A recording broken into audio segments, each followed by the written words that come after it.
The gunshot echoed once across the valley, sharp and final, and when the dust settled, the horse lay still, dark eyes open, trust unbroken even in death. That was the moment Eli Carter stopped being a man who endured the world and became the thing the world warned its children about in whispers. Eli had always been known as quiet.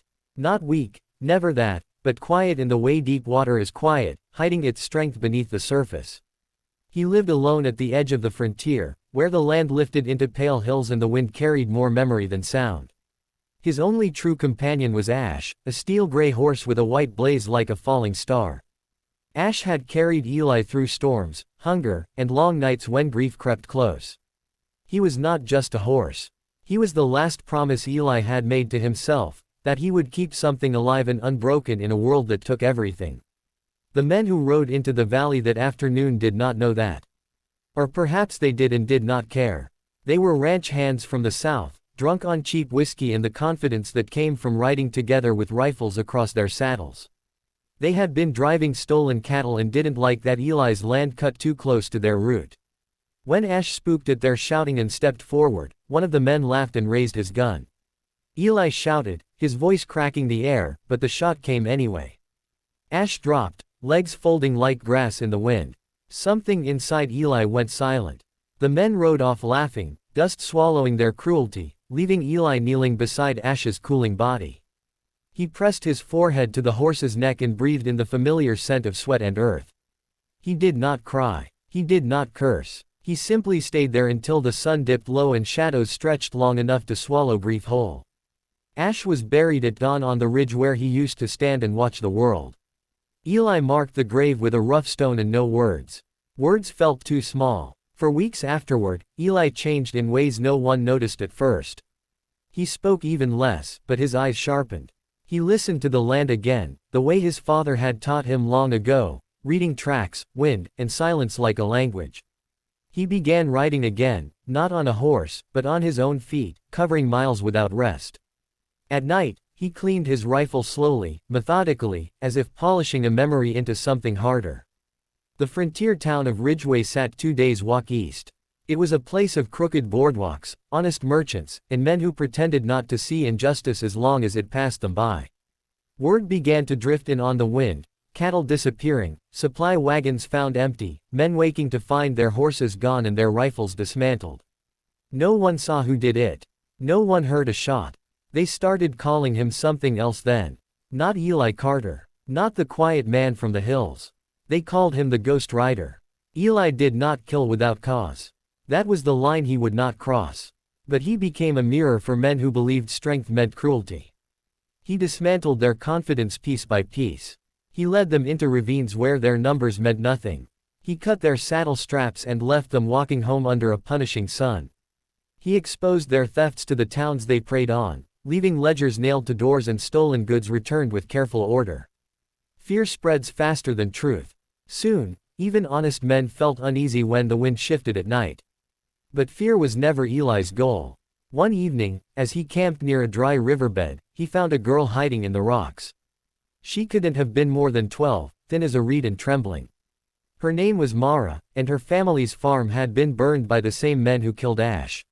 She had walked for 2 days without food. Eli gave her water and wrapped her in his spare blanket. She stared at him with wide eyes, as if trying to decide whether he was a monster or a miracle. "You're him," she whispered. "The one they're scared of." Eli looked into the fire and said nothing. Mara stayed with him until he brought her safely to Ridgeway. Along the way, she talked about her mother's laugh, her father's stubborn kindness, the way men with guns had taken everything. Eli listened, and in listening, something painful and human stirred again. He realized then that his path, sharpened by loss, had been guiding him toward more than vengeance. It was pulling him toward responsibility. The men who killed Ash rode under a banner of confidence, believing fear protected them. Their leader, a broad-shouldered brute named Harlan Pike, ruled through intimidation. When Eli finally stepped out of the shadows to face them, it was not with rage but with certainty. The confrontation came at dusk near an abandoned trading post. Pike had set a trap, certain the Ghost Rider would come. He had men on the roof, rifles ready, and a smile full of promise. What he did not expect was for Eli to dismantle the trap before stepping into it, cutting lines, diverting attention, turning Pike's own men into obstacles. When Pike finally stood face to face with Eli, gun raised and hands shaking, the valley held its breath. "You killed my horse," Eli said quietly. Pike laughed, brittle and loud. "It was just an animal." Eli stepped closer, unarmed, his eyes steady. "No," he said. "It was trust. And you don't get to decide what's just." Pike fired. The bullet grazed Eli's shoulder, burning but not stopping him. In a single movement, Eli disarmed Pike and sent him to the ground. The men watching did not move. They had already lost. Eli did not kill Pike. He tied him and his men and walked them into Ridgeway at dawn, where the town finally had to look at what it had allowed. Trials followed. Land was returned. Names were cleared. For the first time in a long while, justice felt heavier than fear. Eli could have vanished then. Legends often do. But he stayed. He helped rebuild Mara's family farm alongside others who had been wronged. He taught men how to protect without becoming cruel. He found a young mare, skittish but strong, and took his time earning her trust, understanding now how fragile and powerful trust truly was. Years later, people would still speak of the Ghost Rider, but the story changed. It became less about fear and more about resolve.